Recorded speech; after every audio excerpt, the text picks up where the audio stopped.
Good evening, everyone. I'm Saurabh Paliwal from Biocon's Investor Relations team, and I welcome you to the Biocon's earnings call for the second quarter of fiscal year 25.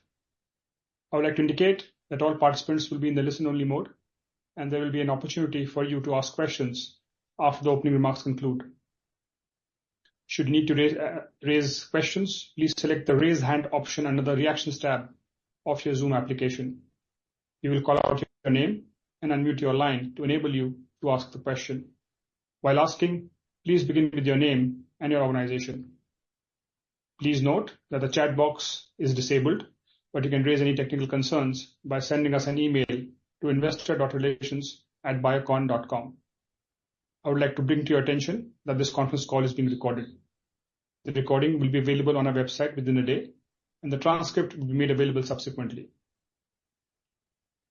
To discuss this quarter's business performance and future outlook for the company, we have with us on the call Group CEO, Mr. Peter Bains, Mr. Siddharth Mittal, CEO and MD of Biocon Ltd, Mr. Shreehas Tambe, CEO and MD of Biocon Biologics Ltd, along with other senior management colleagues across our business segments. Before we begin, I would want to remind everyone about the safe harbor related to today's call. Comments made during the call may be forward-looking in nature, based on management's current beliefs and expectations. They must be viewed in relation to the risks that our business faces that could cause our future results, performance, or achievements to differ significantly from what is expressed or implied by such forward-looking statements. After the end of this call, if you need any further information or clarifications, please get in touch with the Investor Relations team. With this, I would like to turn the call over to Mr. Peter Bains for his opening remarks. Over to you, Peter. Thank you, Saurabh, and good evening, everyone. Can I begin by wishing a very happy Diwali to you all and to your families. We appreciate you taking time out to join us today during this festive time in India. Ahead of presenting the results in detail, I'd like to start with some high-level remarks.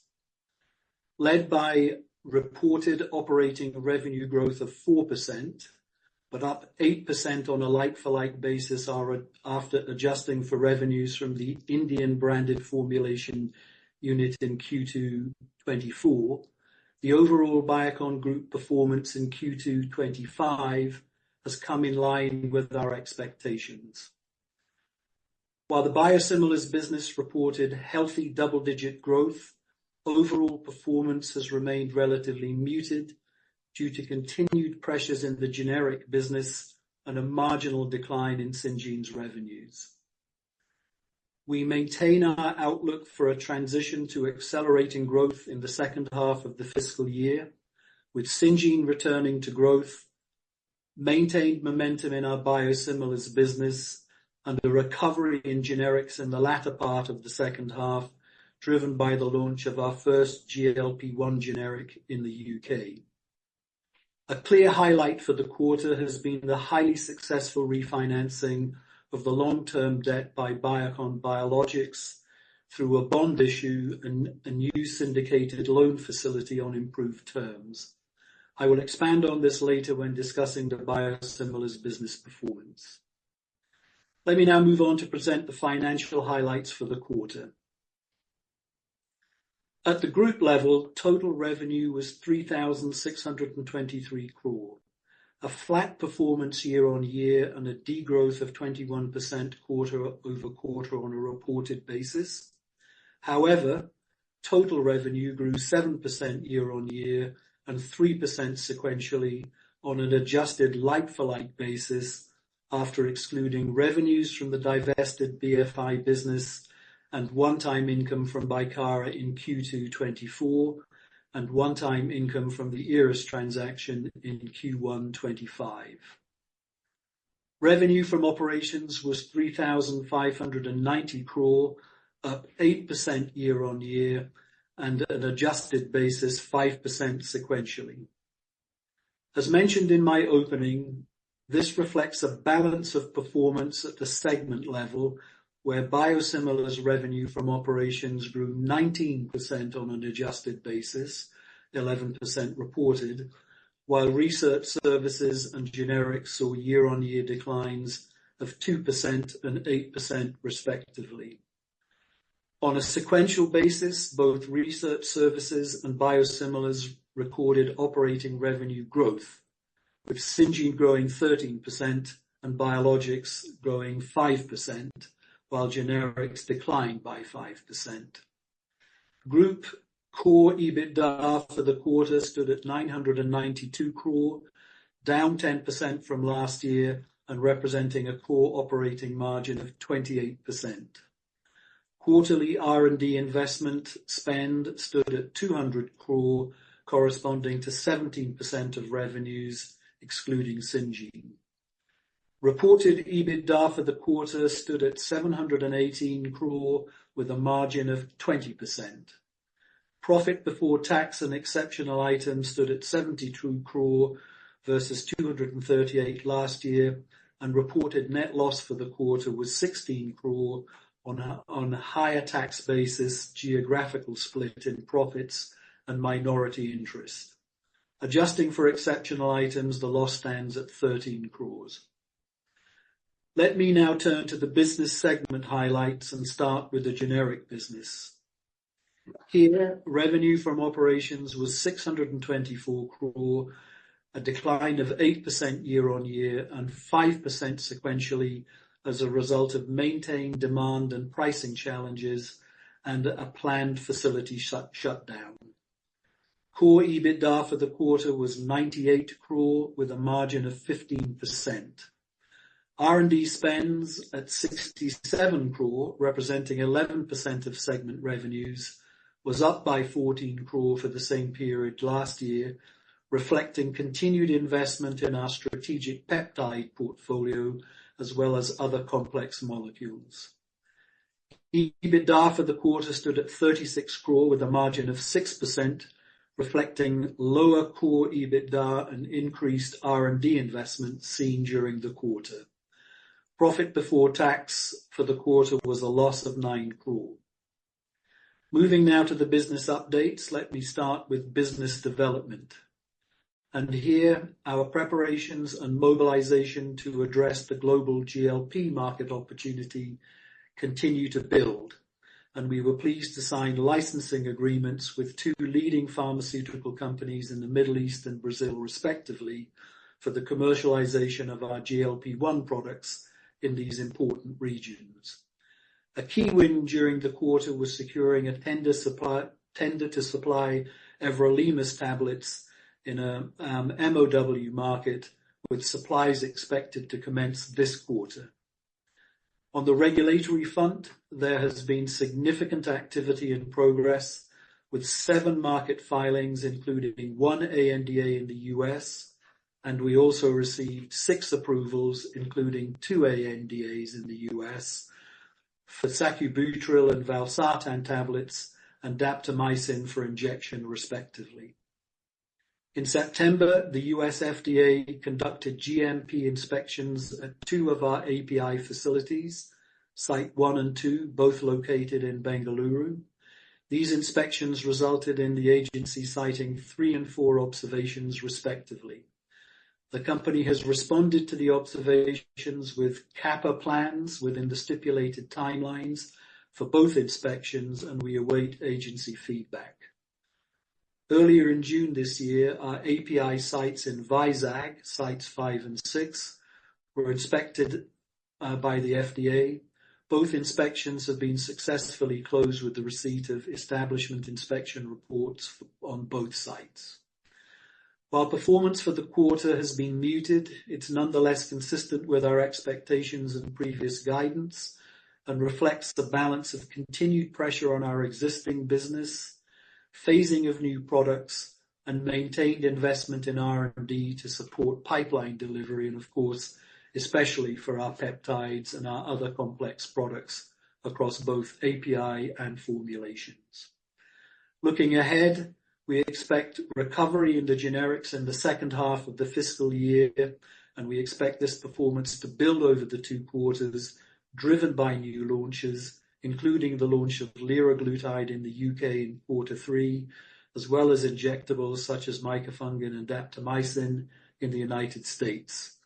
We also expect sales to benefit from the impact of ongoing cost improvement programs.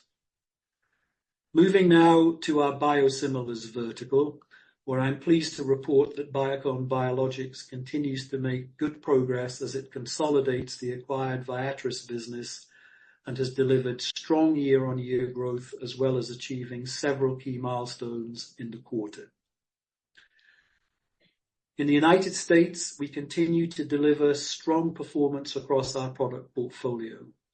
Our oncology franchise, comprising Ogivri, biosimilar trastuzumab, and Fulphila, biosimilar pegfilgrastim, is witnessing robust demand, and we have reported marked year-on-year market share increases, with Ogivri increasing to 18% from 11%, and Fulphila rising to 21% from 15%. Our Semglee and insulin glargine franchise shares continue to be in the mid to high teens, including closed-door pharmacy networks and government business. In Europe, market shares have remained largely stable at a regional level, with Germany and France continuing to drive value. Strong growth across key markets and products has allowed us to expand patient access. Julio, our biosimilar adalimumab, has maintained its market-leading position in Germany with an 18% share, and we hold an 11% share in France. The company has also made significant strides in expanding its footprint, with double-digit growth in the UK and the Mediterranean cluster, which includes the UK, Italy, and Spain, as well as partner-led markets. We are also seeing positive traction in our JANZ region, as promoting and marketing activities have transitioned to our commercial partner in Japan during the quarter. On the emerging markets front, Biologics continues to expand the depth and breadth of its patient reach and has secured market-leading shares in several major countries. For example, 74% for trastuzumab and 86% for bevacizumab in South Africa.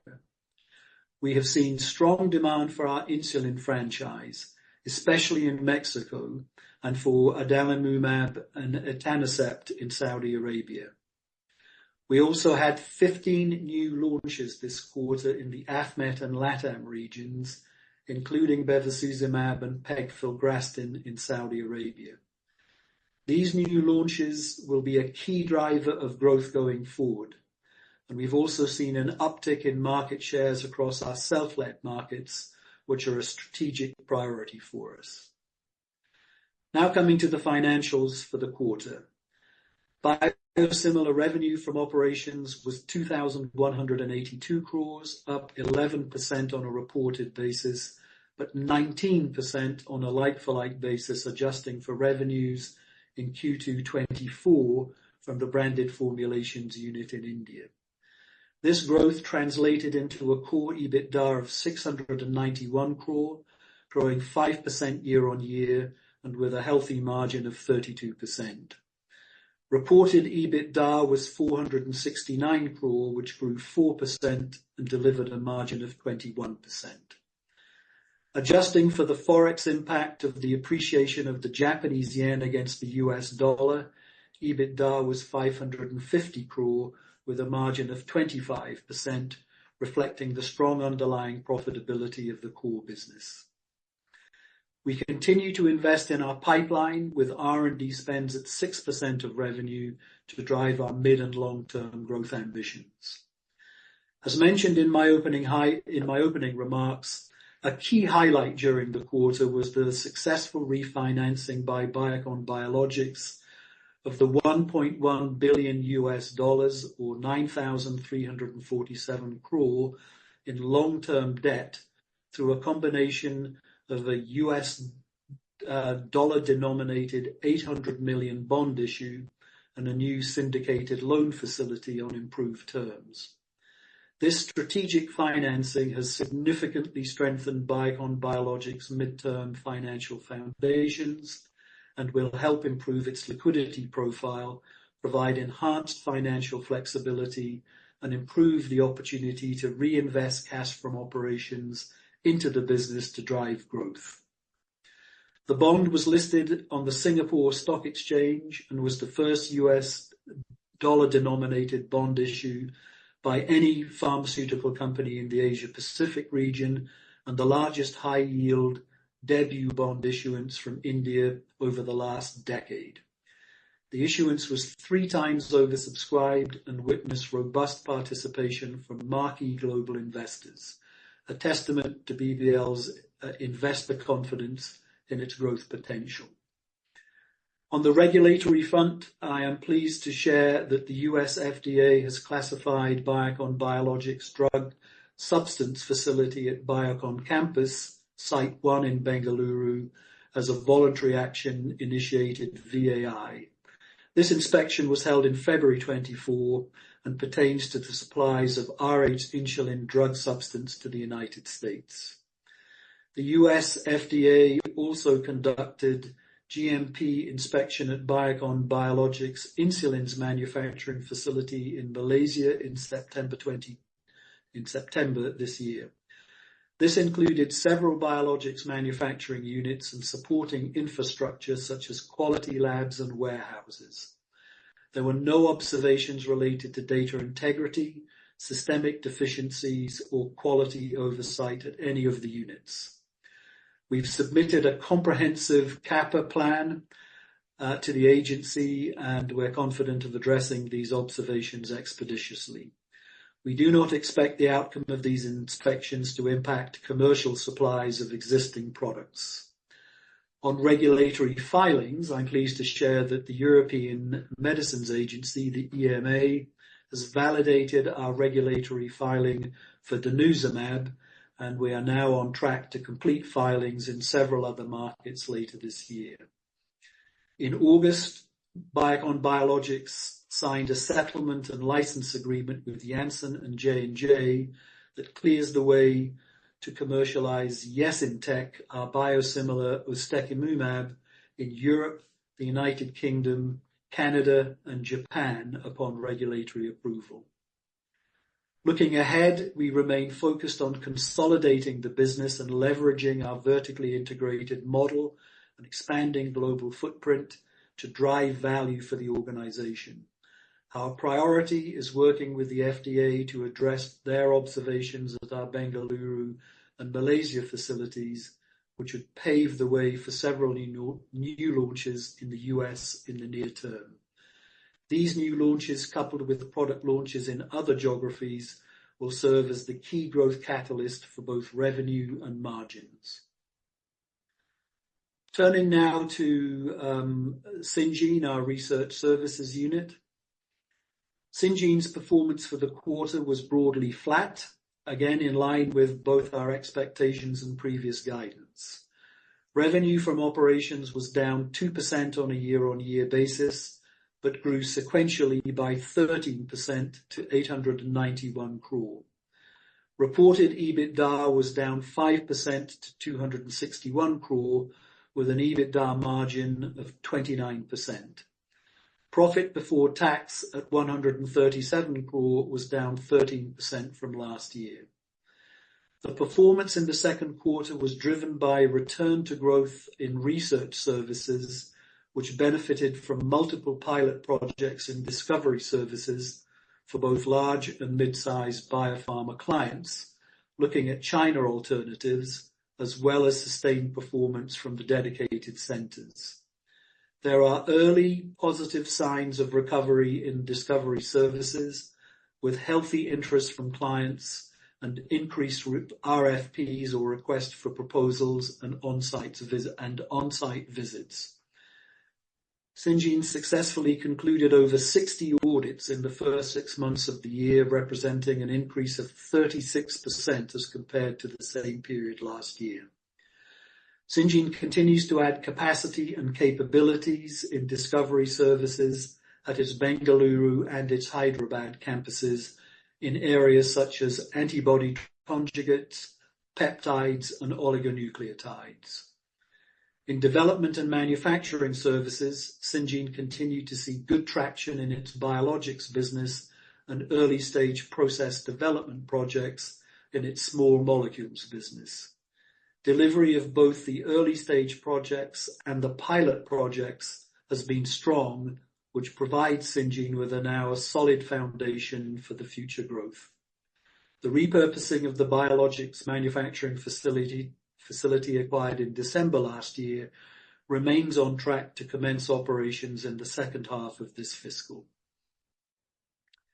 There are early signs of stabilization and improvement in the early-stage discovery market.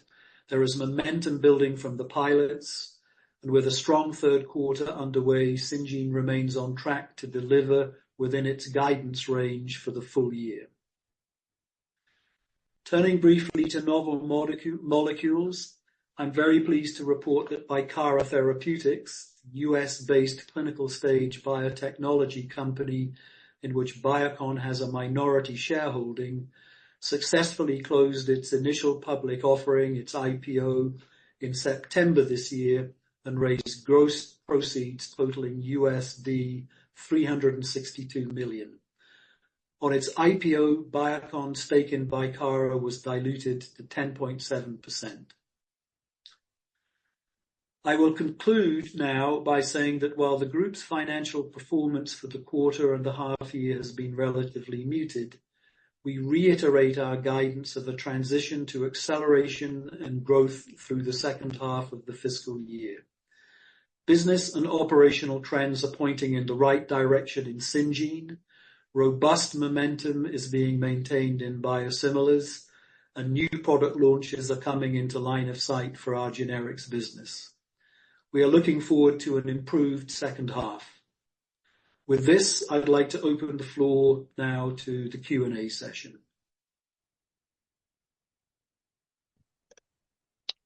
Thank you, Peter. We will wait for the question queue to assemble. As a reminder to all participants, please use the raise hand option at the bottom of your Zoom application if you wish to ask a question. Please limit your questions to 2 per person and introduce yourself before asking a question. We'll take the first question from Harith Ahmed from Spark Capital. Please go ahead. Good evening. Thanks for the opportunity. So my first question is on the reported revenues for Biocon Biologics, which is around 2,200 crores for the quarter and almost 4,300 crores for the first half. Will you be able to give an indication of the breakup of these revenues between US, Europe, and other markets? Thank you, Harith. I'll pass that over to Shreehas to respond. Thanks, Peter. Harith, appreciate that question. I will, since you're asking specifically about the comparison of the last quarter to last year quarter, and then also about the split between the regions, I'll have Kedar respond to that. So Kedar, if you could kindly get into that detail. Absolutely. So Harith, thanks for your question. See, you should take roughly, I'm giving you rough numbers, about 41% of the revenues are contributed by North America, about 30% by Europe, and balance 30% by emerging markets. So that's a rough split across the regions in quarter two. And that's sort of playing in a narrow band over various quarters of the current year. Okay. And Kedar, if you can provide the R&D spends at Biocon Biologics for the quarter, I could find the R&D spend the consolidated level, but just for Biocon Biologics, if you could share that would be helpful. Yeah, it's about $17 million, Harith. That's about a little higher than 140 crore for the quarter in Biocon Biologics. Okay. And last one from my side is on the net debt movement quarter on quarter. So in the first half, we received proceeds from Eris to the tune of around 1,100 crores. But despite that, there is an increase in net debt related level of around 400 crores. I understand there's an outflow related to the deferred consideration to Viatris, but the number I'm seeing is around 840 crores. So just trying to understand why there is such a high negative free cash flow during the first half. And in that context, how should we think about CapEx given net debt reduction is a priority, shouldn't we be looking at moderated capex spends? I see that number at around 900 crores in the first half. Kedar, do you want to pick that up on biologics, and Sid, maybe you can then pick it up on the generic side?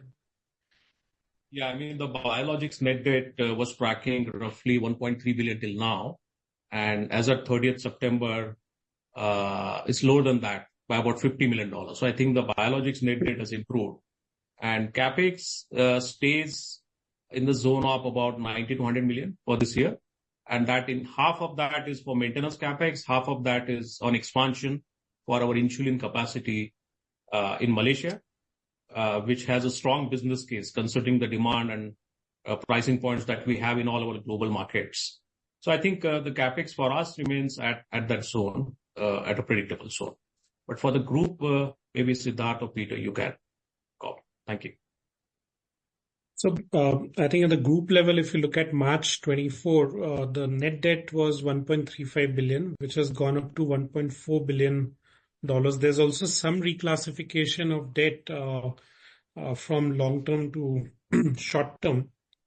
But of course, that doesn't change the overall number. But I think Kedar did talk about the capex investments. Same is the case in generics business, where we continue to invest in some of the capex projects which are going on to support our investments, especially in the peptide area. And we, of course, have taken steps such as refinancing the debt, which gives us immediate relief in terms of the cash repayment. But in the operational cash from all the businesses would support these investments, and these investments are required to show the growth. So I think we would see free cash flows starting as you see the businesses grow and the capex cycles go down. Okay, that's helpful. Thanks, Siddharth. Thank you. Thanks, Harith. We'll take the next question from Surya Patra from Phillip Capital. Please go ahead. Yeah, thanks for this opportunity. My first question is about the regulatory update, what you had done for your biologic facility in Bangalore. In your opening remarks, you have mentioned that your Bangalore drug substance facility now got VAI. So is it fair to believe that this paves the way for the approval for bevacizumab, which has been pending since some time? It's important that we clarify that very clearly. Shreyas, would you like to take that, or shall I pass it on to Ron? Yeah, thanks, Peter, and thanks, Surya, for the question. And I like the way you think. I'm hoping that we move in that direction. But as Peter rightly pointed out, it's important to call out how these things have evolved. If you recollect, we had said that we are actively engaging with the agency, and we had met with them earlier in this calendar year. And following that meeting, we have seen inspections at 3 of our sites. The inspection that occurred in February of this year was the inspection of our campus facility, which makes recombinant human insulin drug substance for the United States. And the outcome that we've just notified today is the outcome of that inspection, which was for the drug substance recombinant human insulin. The other 2 inspections were at different locations. Our site in Biocon Park, Bangalore, makes bevacizumab, the question that you asked. And you're right, that inspection outcome is awaited for some time. We did have that inspection in July, and we're looking forward to the agency giving us the outcome shortly. And this is a good outcome. I would take this, the VAI, as a good indication that there's confidence that the agency has in our quality management system. But of course, we'll have to work on seeing how the subsequent outcomes play out, and we will keep you posted. Okay, yeah, sure, sir. Then, is it possible to have some sense about the biosimilar, the traction in the biosimilar business? Let's say we have pipeline of products.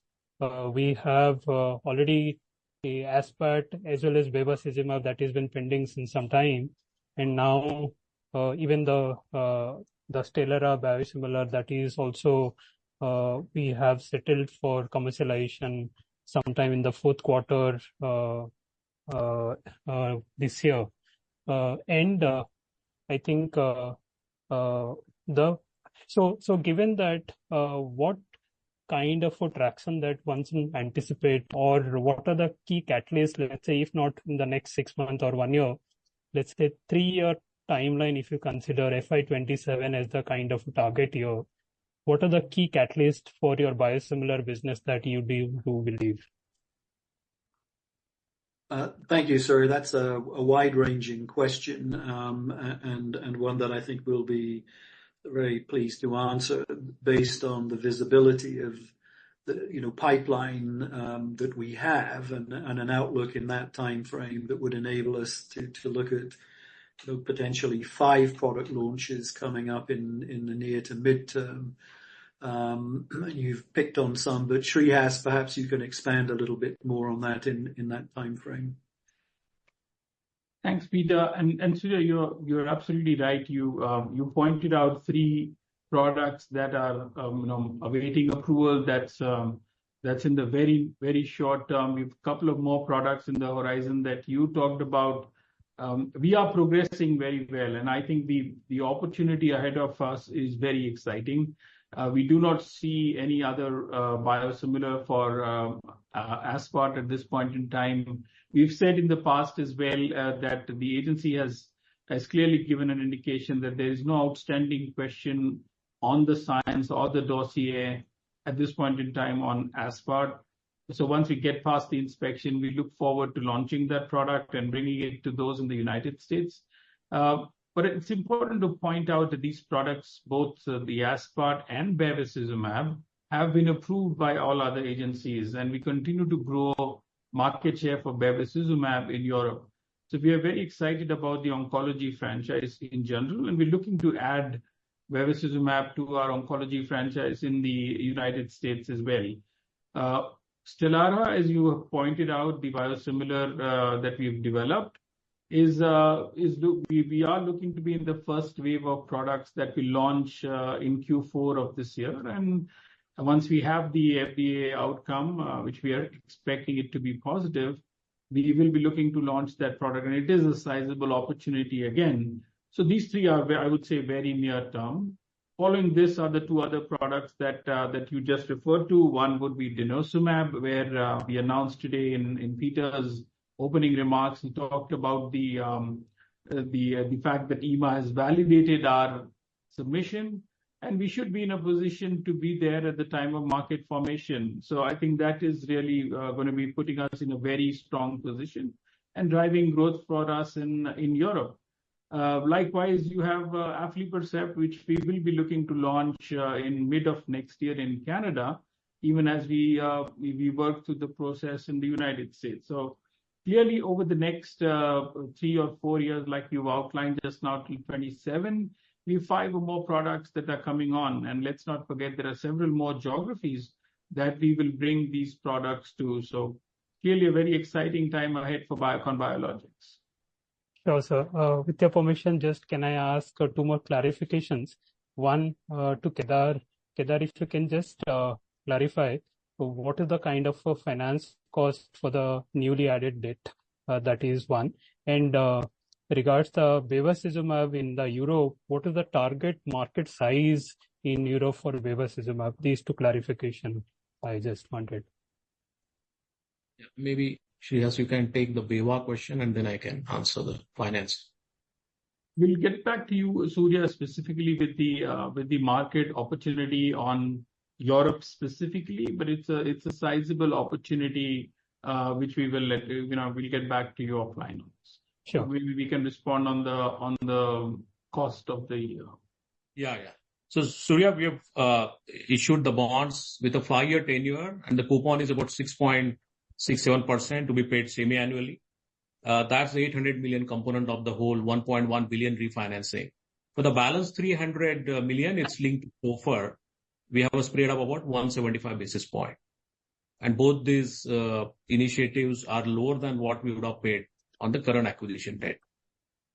Okay. This finance cost is lower than the earlier one that you mentioned. Correct. Sure. Yeah. Okay. Thank you.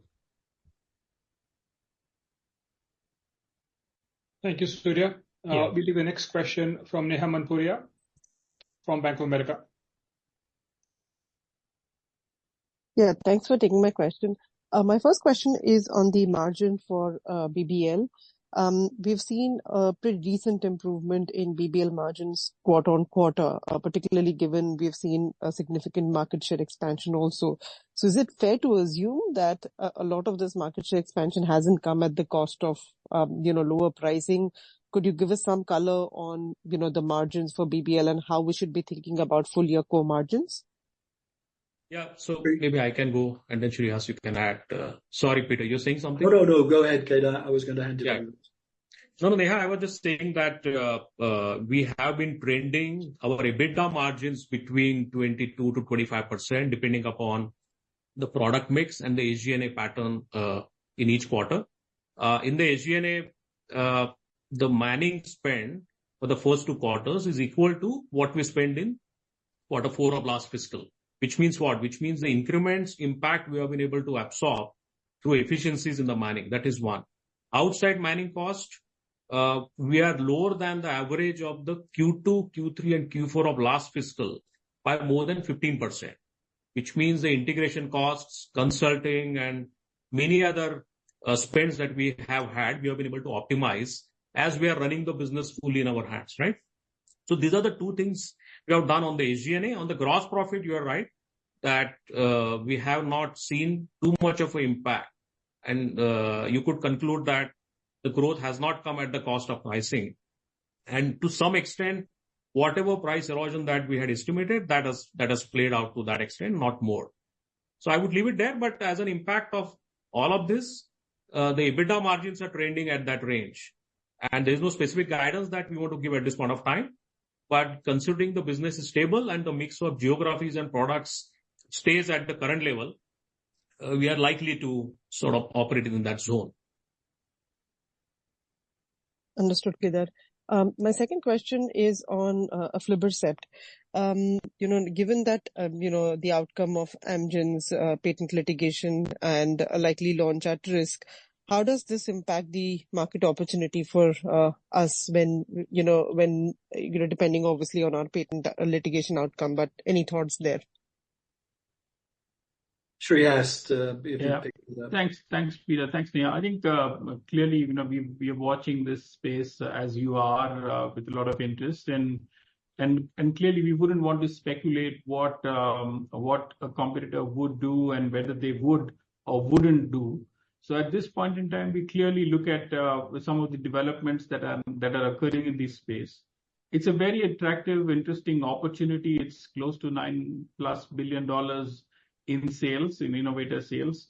There is a very strong position that we've got at this point in time. We've got a mixed judgment at this stage at the district court level, and we're very confident in moving this with the options that we've got ahead of us.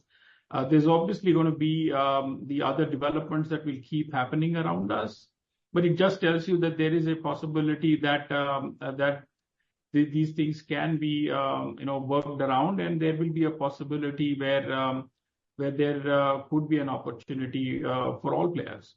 And we continue to remain very excited about it in the time ahead. Understood. And at the moment, any timeline on the, guidance on timeline of the launch? I know obviously the litigation, is ongoing, but your sense of what would be the best case? No, we do not have an indication of the timeline at this point in time, Neha, but as things evolve through the courts, we will keep you posted. Understood. And sorry, one last question, if I may, on biosimilar for Stelara, ustekinumab. Given what's happened with Humira, one of your peers today commented that they could look at a similar engagement, sort of contract like they have done for Humira.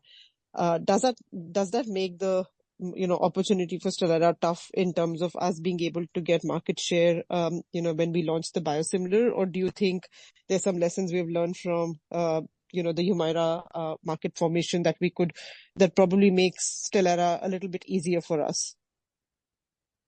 And certainly there are lots of learnings for the biosimilars industry, as well as the regulators and the customers, which is the payer PBM as well, from what's evolved in the US with the Humira biosimilars. So there's certainly a lot of learning.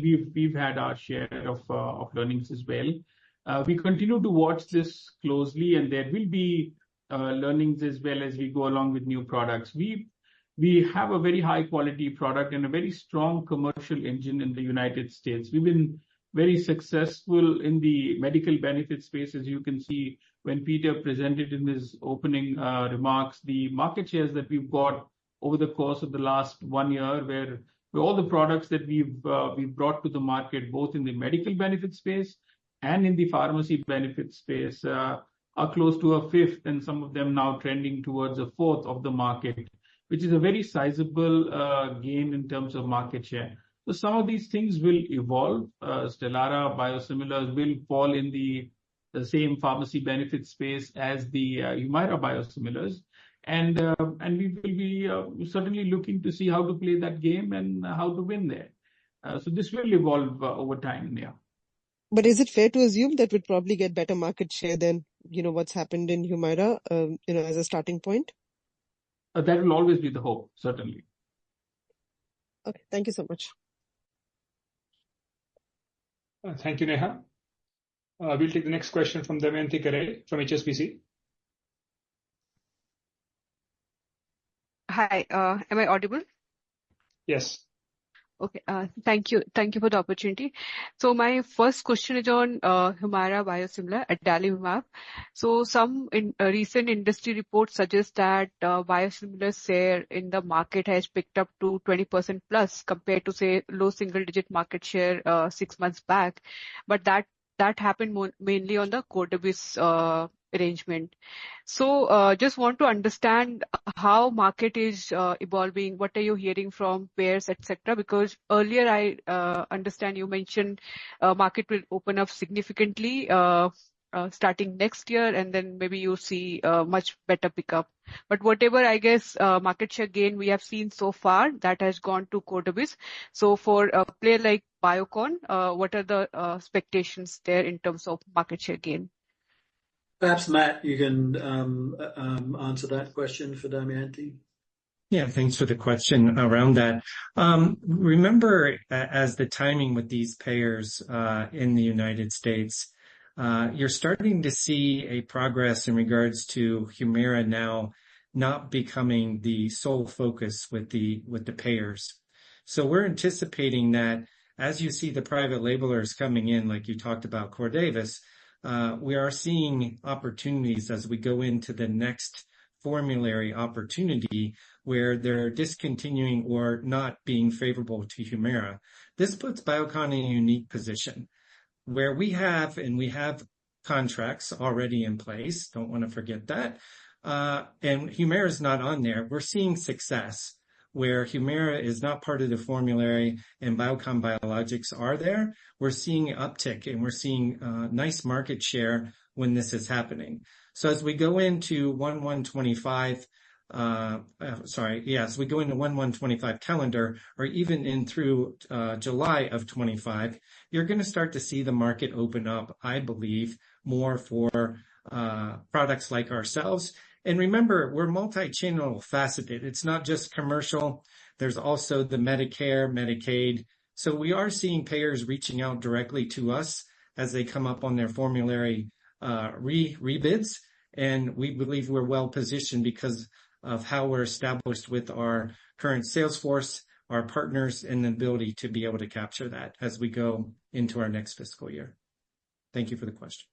Sure, Matt. And if you can also comment on the pricing aspects, are prices getting more competitive as market is more moving towards biosimilars? I think you'll see the market continue to have swings. it depends on the channel, but I believe within the next 12 months, you'll see some settling of the pricing. But as you know, this is a competitive market, and Biocon is well positioned to continue to compete. But I think it's making that point where we're starting to see some settling in the pricing, which will be good as we go forward. Sure. My second question is for Kedar. So Kedar, my question is on the working capital status for Biocon Biologics as well as for the consolidated level. So I guess as per the recent releases, we see very little or almost like no progress in terms of receivables, inventory days, etc. So can you comment on it? When we can see some improvement coming in there? And just also want to understand was the inventory buildup, etc., whatever we have seen, that's mostly related to Beatrice deal? Yeah, that's correct. So in fact, we have a plan, Damayanti, to improve the inventory position by about $100 million. So between April 24 and March 25 in this fiscal 12 months, the target is to reduce inventory by about $100 million through several ways and means. And as the first half has got completed, we are doing good on that front. So actually, inventory position has improved substantially compared to March. And receivable days are tracking at roughly 80 at a company level between all the three geographies. And we don't have any write-offs or any issues of that sort. And in fact, net receivables for our US market, if you take account of all chargebacks, rebates, and deductions, are very minimal.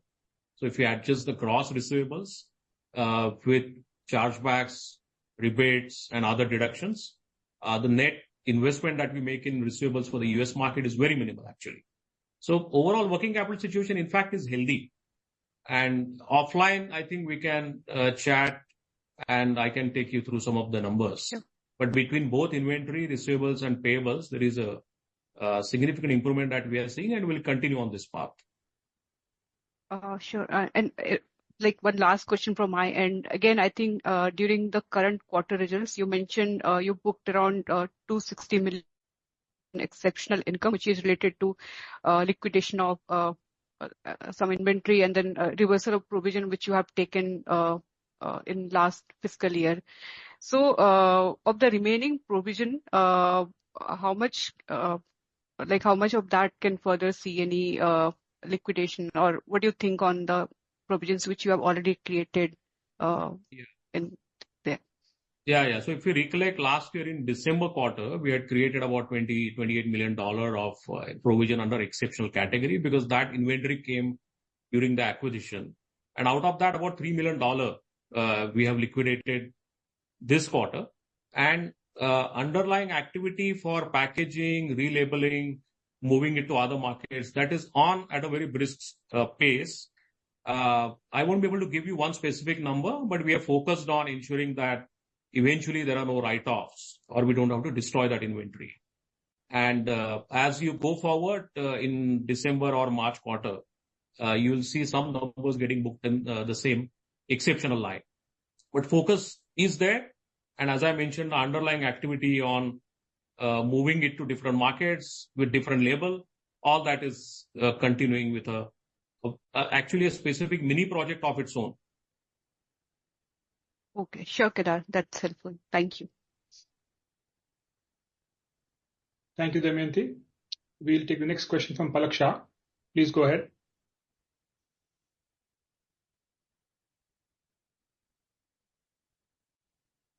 Hi, am I audible? Yes. Yes. Yeah, I just wanted to check on the update on our liraglutide filing with US FDA. Alec, I'm sorry, I didn't hear the question completely. Yeah, I just wanted to check for an update for liraglutide DMF filed with US FDA. Okay, liraglutide for the FDA. Sid, can you address that one? The liraglutide DMF, since you asked that specific question, the DMF was accepted by the FDA, and of course the ANDA which was filed for liraglutide is under review. We have made significant progress, and especially in the peptides.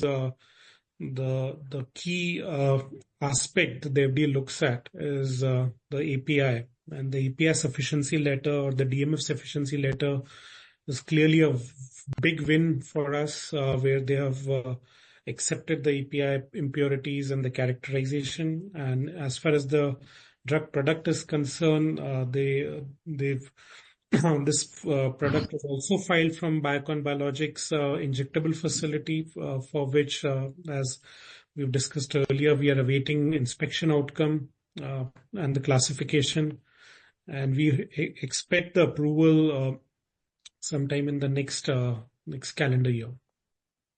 And in the meantime, we are also including another CMO from Bangalore, where we have taken up batches, and we'll be including that site as an alternative site in the file. All right. And lastly, Kedar, what's the net interest cost reduction from this quarter onwards after the refinancing of the debt? Alec, we've not got good reception. Could I ask you to repeat the question, please? Yeah, I hope I'm audible now. Just wanted to check with Kedar, what's the net interest cost reduction that we'll see from this quarter onwards?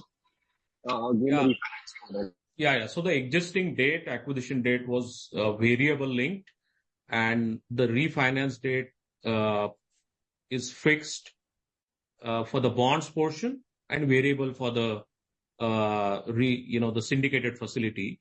And as you can see that for the syndicated facility, there is a saving of about 15 basis points. Current loan was SOFR plus 190, 195. The new one is SOFR plus 175. So there is a 15-20 basis point savings there. And if you compute the spread over SOFR, the new loan is linked to typically 5-year US Treasury. That's how the pricing of the bonds is done, because you compare that with the 10-year, which is 5 years. So you can't compare exactly like to like, but one should assume there will be a 20 to 30 basis point saving, all in all. So, Kedar, in terms of rupee, that will save absolute number from this quarter onwards. Is what I'm looking at. Yeah, my suggestion is maybe, Palak, we should let's look at December numbers and we will be able to quantify it better. Because we report our functional currency is rupee, and there is a natural hedge, but reported numbers may look different. So maybe from December quarter we'll be able to track it better, Palak. Yes, but we are looking for reduction.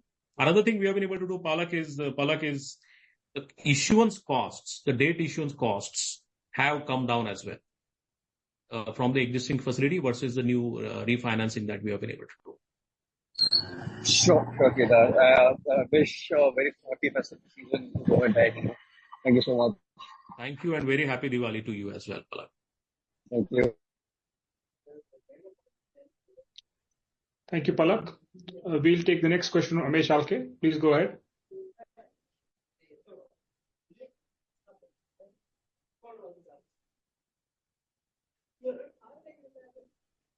Hello, am I audible? Yes, you are, Remy. Yeah.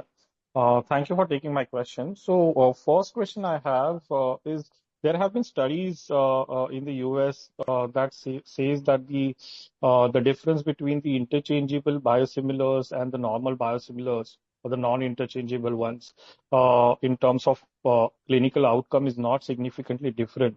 So if at all US FDA makes this interchangeability redundant going ahead, what kind of market dynamics changes you see going ahead? And will it benefit us, player like us, or you think it would be detrimental considering the entry barriers could be low there?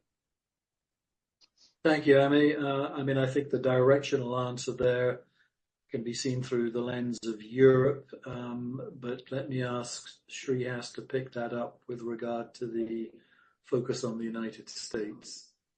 Thanks, Peter. I think that's a very fair question. This interchangeability is a very US specific term, and I think that is getting ready to be taken off. We've always been of the view that any biosimilar as approved should be used interchangeably. We've seen that happen in all globally. In Europe, it's been there all forever. It's the case in Japan. Is the case in most of the other countries except for the United States. And I think there has been an act of the Parliament, there's been an act now on the FDA. So there is obviously a lot of traction that the agency themselves are seeing, because they believe that that this is no longer a necessity to be used interchangeably. Once it's approved as a biosimilar, it should be allowed to be used interchangeably. It does create an artificial barrier for biosimilars, and then barriers for affordability to patients and those in the United States particularly. So how does it impact us, which is the second question that you've got? And I think that that is really a very important thing in terms of companies like Biocon Biologics, which have been at the forefront of developing these products. We've always been for access and expanding access. So this plays very much to that objective, and we're very well placed to develop them, because it doesn't mean that it will reduce the burden in any which way in terms of how the science is developed. What it will take off is the artificial barrier which was created for interchangeability. And I think that is good for the industry, for the patients, and also for the company particularly as well. Sure. And just basically our investment for the product will go down, what you mean to say, but that might not have major impact on the number of players there in the market. No, we don't think so, because this is, as I said again, and I repeat, this is a very US only phenomena. So people and companies were developing products anyway globally. There are examples like, for example, in insulin, we've been able to successfully work with them to even remove a clinical trial, phase 3. But that has not overnight meant that you've been in a position to have more people trying to develop it, because it's not just the clinical development that is, what is important. It's also the ability to have the science to develop it through the labs, the clinical capabilities, but also the large manufacturing scale, and most importantly, the commercial capabilities to bring it to the market. So unless you're a fully integrated player and have all the levers, these things are actually going to work towards helping the patients and the industry at large. Sure. The second question I have is on the generic side of the business. So Biocon generic is almost getting around more than $300 million kind of a sales, or at least the quarterly run rate says so. So over the next 2 to 3 years, what could be the aspirational number here on the revenue side for the generic side of the business? And apart from peptides, what else are there in the pipeline which could help us achieve that? Thank you, Amy. I'll ask Sid to address that one, please. I think we've given a direction that over the next couple of years we are looking at mid-teens kind of growth. Of course, peptides being a major contributor within that growth, coming from liraglutide in the near term, and semaglutide opportunity opens up in many markets in calendar 26, and we're gearing up to file in some of these markets in next calendar year. Apart from that, we have had many other OSDs which have either been approved by the FDA and awaiting launch given the patent or the market formation. And third is our base business. As we have indicated that we've been impacted by pricing pressure and hence volume and the demand. And we are working on cost improvement for many of our base products. And when we start realizing the lower cost, and we are going to go back to our customers and build back the volume that we have lost. So combination of additional volumes with a better cost base on existing products, new launches and OSDs, and in few of the injectables, I think we mentioned in the commentary, products such as daptomycin, micafungin, and third and the most important being peptides. Sure. Thank you so much. This last question I have on the Humira biosimilar for the US. Are we thinking of doing a high concentration filing, or that is not on the board? Shreehas, do you want to take that one? Yeah, so that is something that is certainly a part of our development plan, and we will update as things progress. Sure. Thank you so much. Thank you. And happy Diwali to everyone. Happy Diwali. Thank you, Amay. We'll take the next question from Jamshed K. Please go ahead.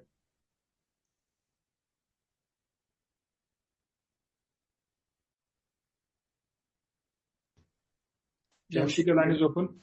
You may be on mute, Jamshed.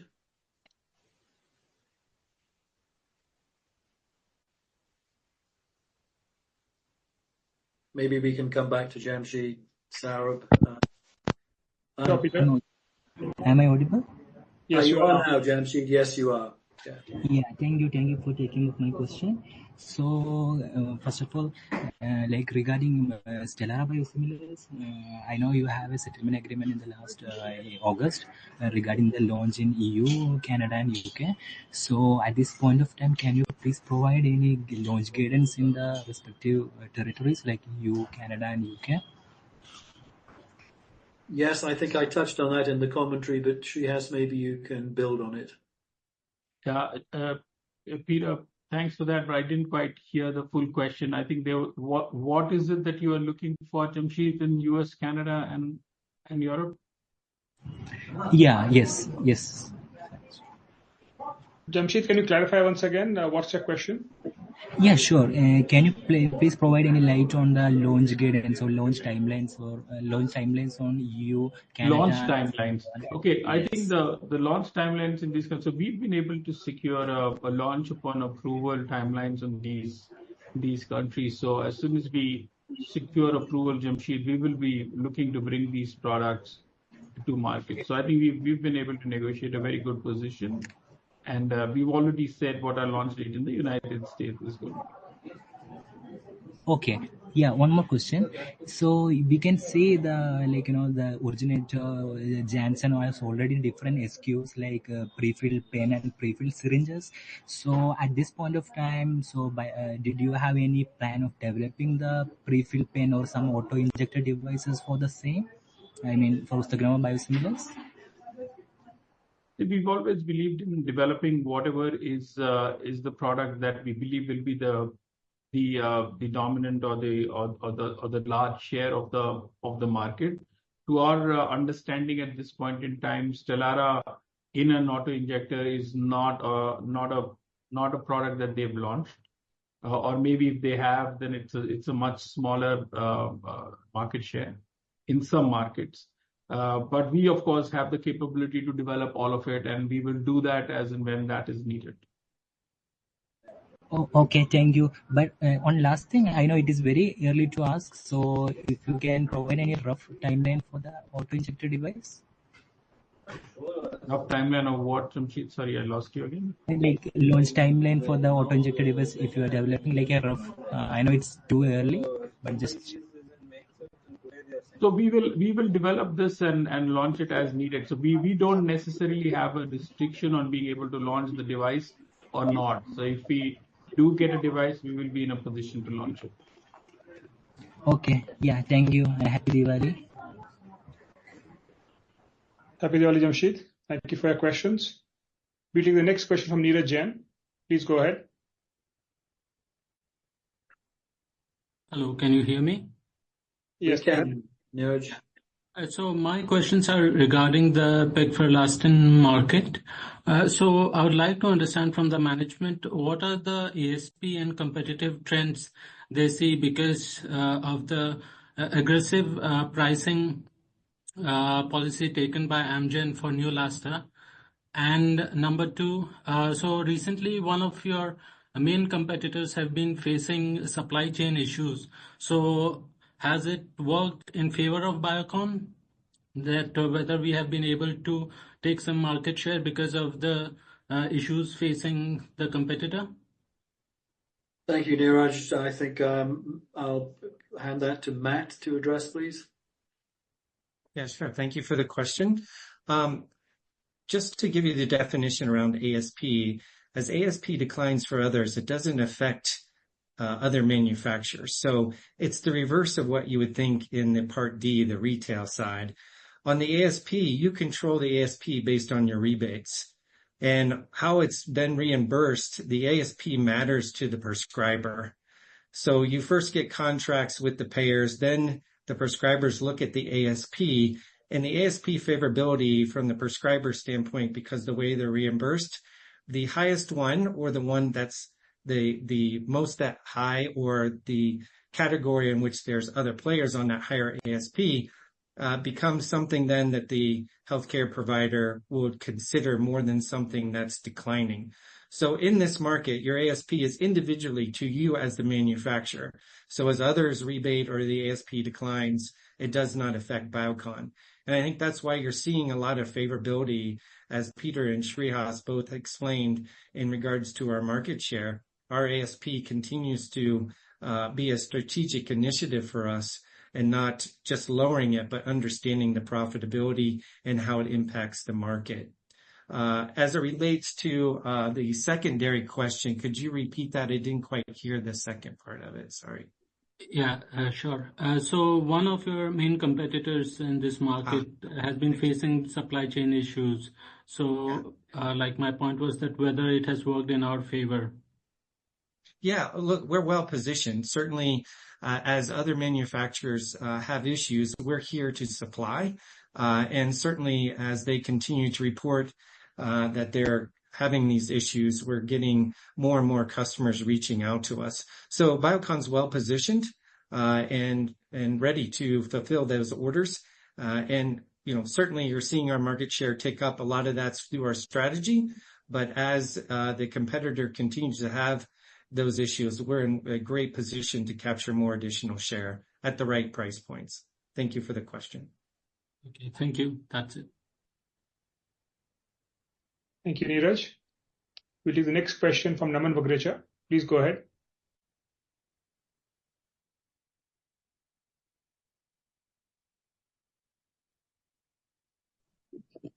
Hello. Hello. Yes, Naman, please go ahead. Good evening, everyone. Just one question for Shrihas. Shrihas, given that our Malaysia facility is not yet cleared by US FDA, have we kind of lost the contracting cycle for Aspart as well for CY25, and Aspart could now be a C26 opportunity?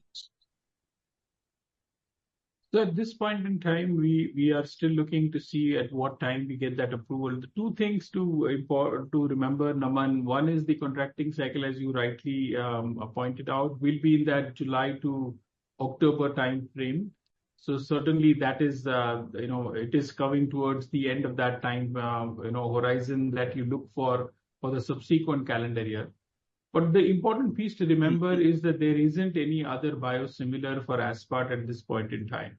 So while it would be true typically for most products where you have options and the payers and PBMs could look for alternatives and they could tie up, here it's a very unique situation that would still keep the opportunity available.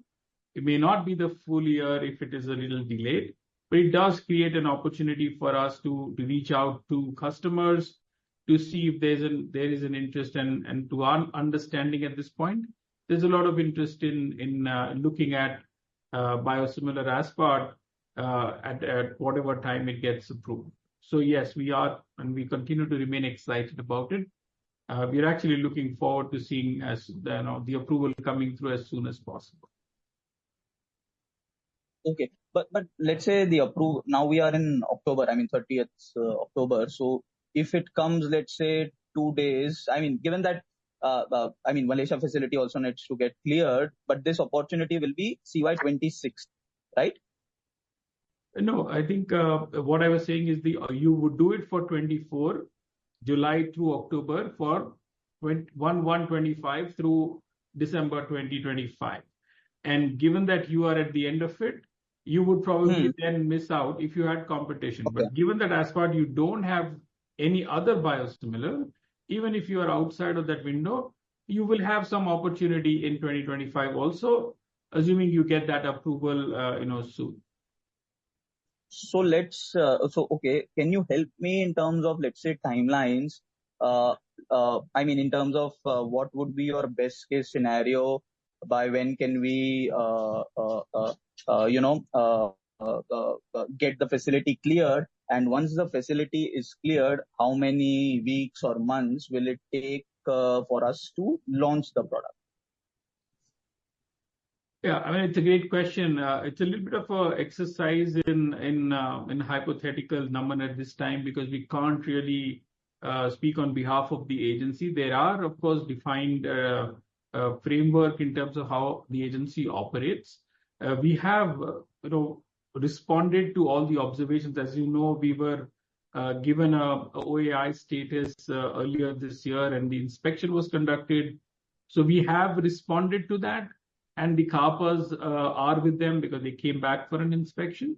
We will look to get a positive outcome out of that inspection, like we have just got a VAI status, which is a positive outcome for the India facility, which makes the RHI drug substance.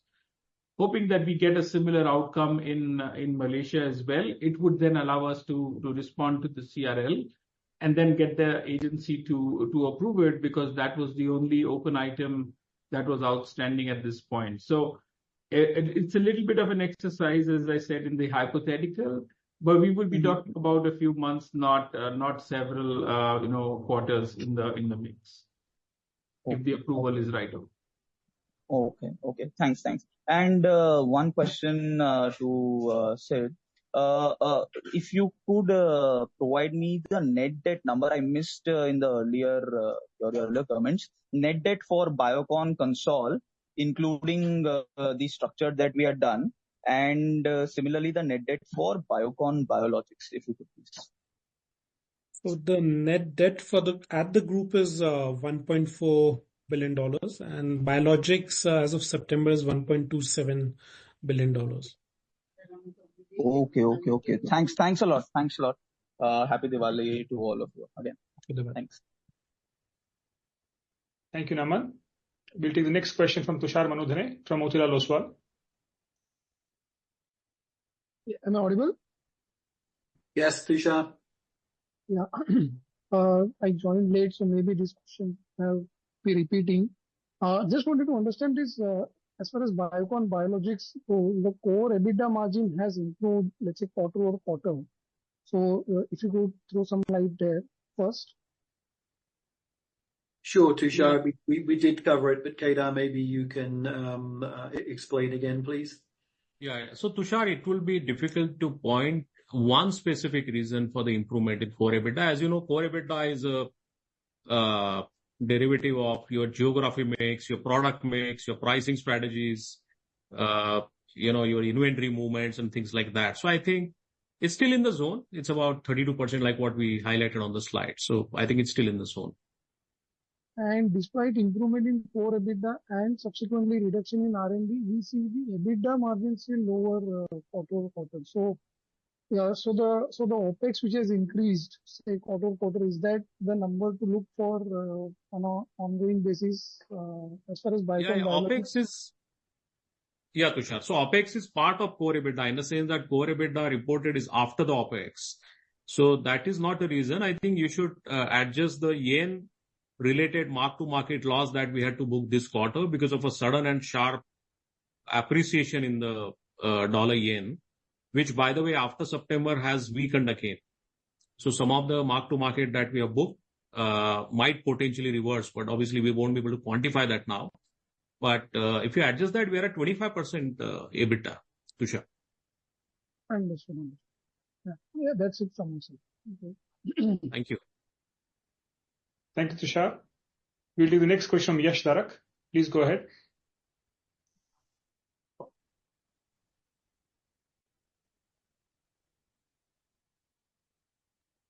Am I audible? Yes, you are, Yash. So thank you for the opportunity. Sorry, I missed the average cost of debt for the 300 million syndicated loan. If you could just state the same. Yeah. That is about SOFR plus 175 basis points. So depending upon the average 3 months SOFR, it would vary. but currently it's around 6.75. Okay, thank you, Kedar. And secondly, if you could just guide on the revenue growth over financial year 2024 total consolidated revenue. Where could we see ourselves in at the end of the financial year 2025? Yash, we don't give quantitative guidance in that regard. I'll repeat the guidance that we've given, which is that we're looking at a transition to accelerated growth in the second half. And as I advised in the opening remarks, that's coming from restored growth in Syngene behind the momentum that we're seeing in discovery and research services and large molecule manufacturing. And we've seen the really good momentum in the biologics business, led by the market share gains in the United States with the key products. And as Sid has explained, we have line of sight now of liraglutide launch in the United Kingdom and some other injectable formulations before the end of the year, which will underpin a turnaround and a return to growth in the generics business. So we're really looking at a year of two halves, where the first half was relatively muted, notwithstanding the biologics performance, which has held up very strongly, but looking with all three now cylinders of the engine, to pick up over the course of the second half of the year. Okay, thank you. Thank you, Yash. We'll take the next question from Kapil Agarwal. Please go ahead. Yes, good evening, sir. This is regarding that, is there any plan to raise equity by diluting stake in Syngene or BBL to repay the debt? So, Kapil, I think as we've said, reducing the debt is a priority. We've taken measures to restructure the debt, but we've also indicated that we're going to look to reduce it, and we have many levers to explore on that. We are, and I think you can expect to see us take action before the end of the fiscal, but we'll determine which instrument, which opportunity we use as we progress through the year. And one more question regarding that there is some clause for, we can say, Y3s, that there will be some IPO for BBL. So any timeline or when we can expect the IPO or BBL, something, any we can say guidance on this? So, Kapil, I'll make a comment, but I'd invite Shreyas also to comment. An IPO clearly remains, an option for the BBL business. But the timing of that will be when it's right, and that will be a combination of many factors, the market factor, the business momentum, and so forth. So it's clearly something that we have as an option, and it's clearly something that we'll be tracking, but we'll only do it when the circumstances are right to achieve a very successful IPO. Okay, thank you. That's all from me. Thank you, Kapil. We'll take a follow-up question from Surya Patra. Please go ahead. Yeah, thanks for this opportunity again. So my first question here is about the R&D spend. We have seen both for BBL as well as for Biocon, we have seen a kind of a meaningful reduction on a sequential basis as well as YOY on the R&D spend side. So now at this level of 200 crore, it is around 7% of the ex-Syngene revenues. So this is the kind of a run rate that one should think going ahead, given the kind of margin pressure that we are witnessing, or and at this level, whether our developmental projects can be easily managed and covered with this kind of spend rate. Shreyas, I think that's aimed largely at biologics. Maybe you can address that. And thanks, Peter. I think, Surya, the the spend that you see at Biocon Biologics level, we would term that as an investment in R&D, is, we need to look at it as a spend that is in the range. We had said at the beginning of the year as well that it would be in that 7 to 9% of revenues, and we are tracking probably towards the lower bound, but we are very much in the range that we had guided for, and we intend to stay there on a full year basis. On a quarterly basis, you would see some variance depending on which stage of development the R&D programs are in. But other than that, we don't see any major change on that aspect.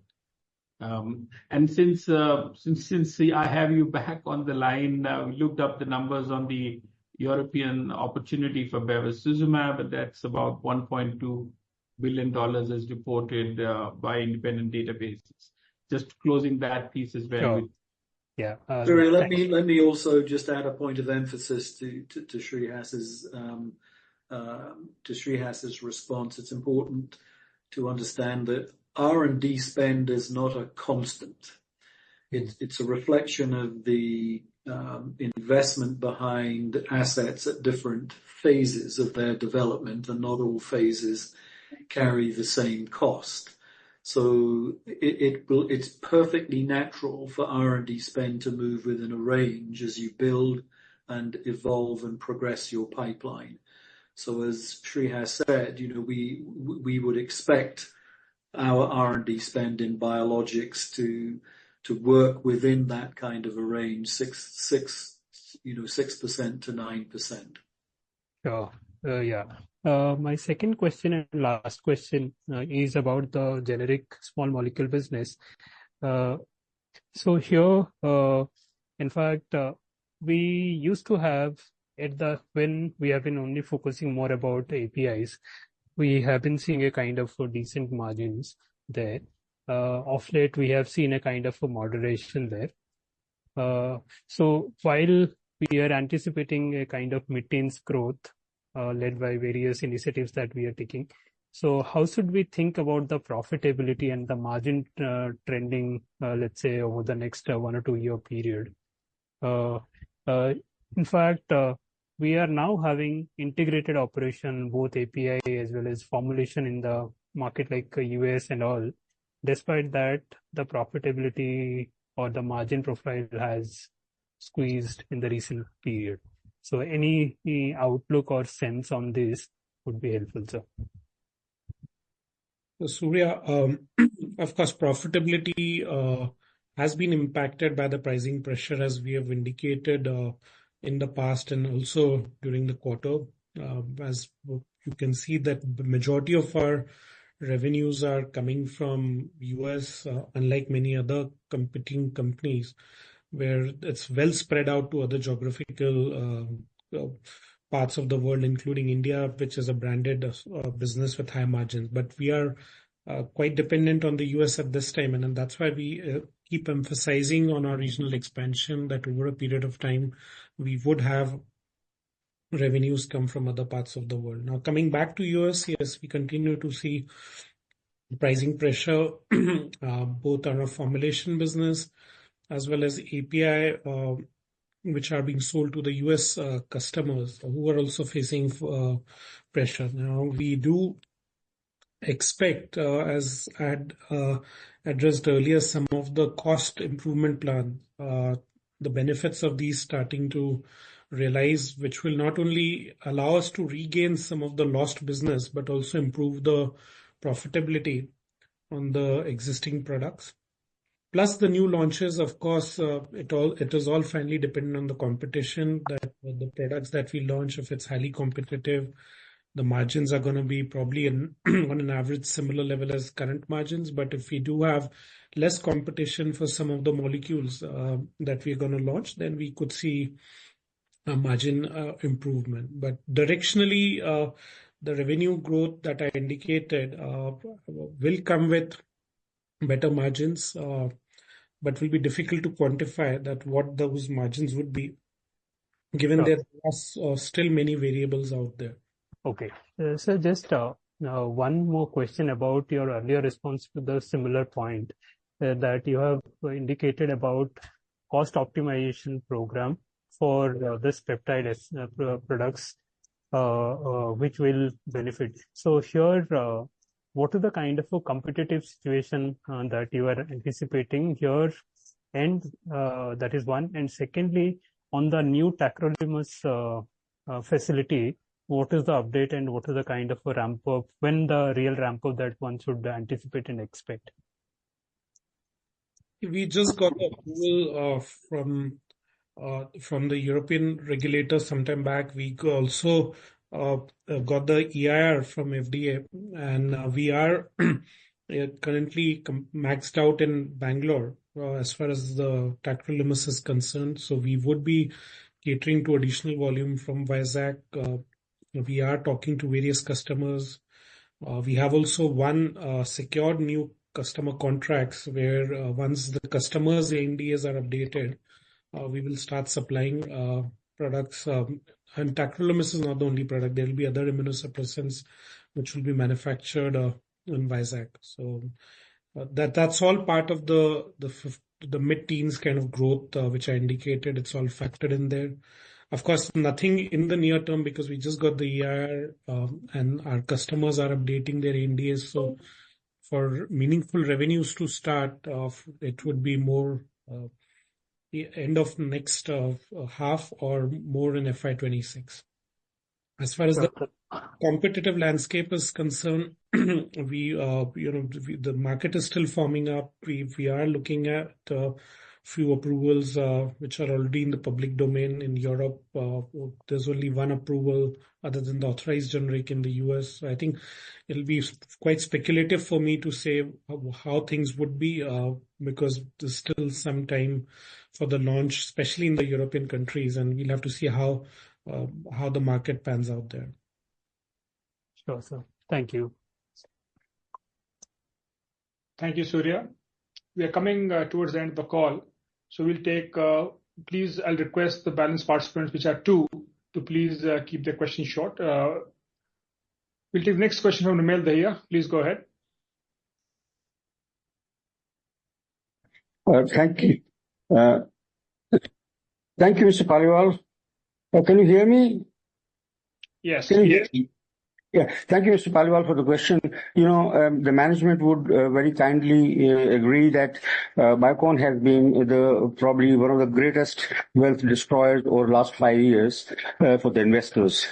When do you think the investors can expect improved profitability and some kind of a relief from this continued poor financial performance from the company? Thank you.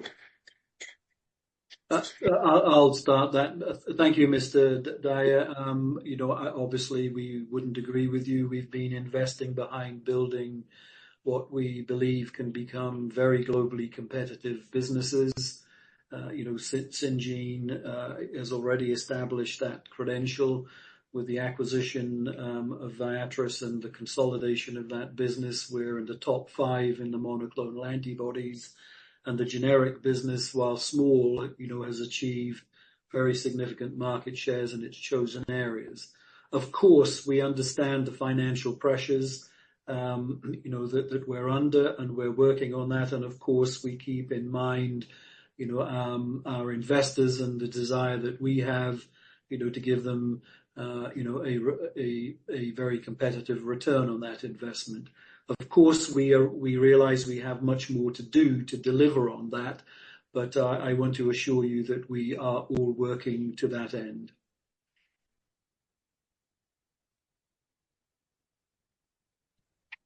Thank you, Peter. We take the last question of the day from Harshit Dhoot. Please go ahead. Thanks for the opportunity, Saurabh and management of the Biocon. Just a couple of questions. First is, what's going wrong with the plants, the Bangalore and the Malaysia? Bangalore is stuck from last 3-4 years, Malaysia from last 4-5 years. What's exactly going wrong from the regulatory front here? Harshit, I think I'll start, but again, Shreehas, you can add, I'm sure, more detail.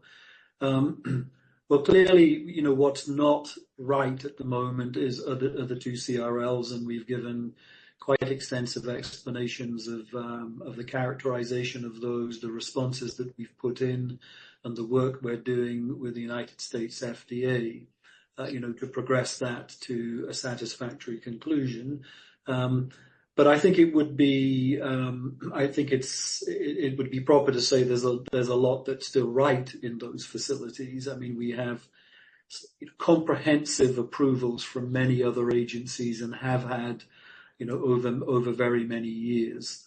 So I think it would be improper to say that there's something fundamentally wrong. There are challenges that we're working to overcome in those, but we see them as surmountable challenges that we're working on. And behind that, we're reassured that the quality of those facilities, has been approved by many other recognized global health agencies.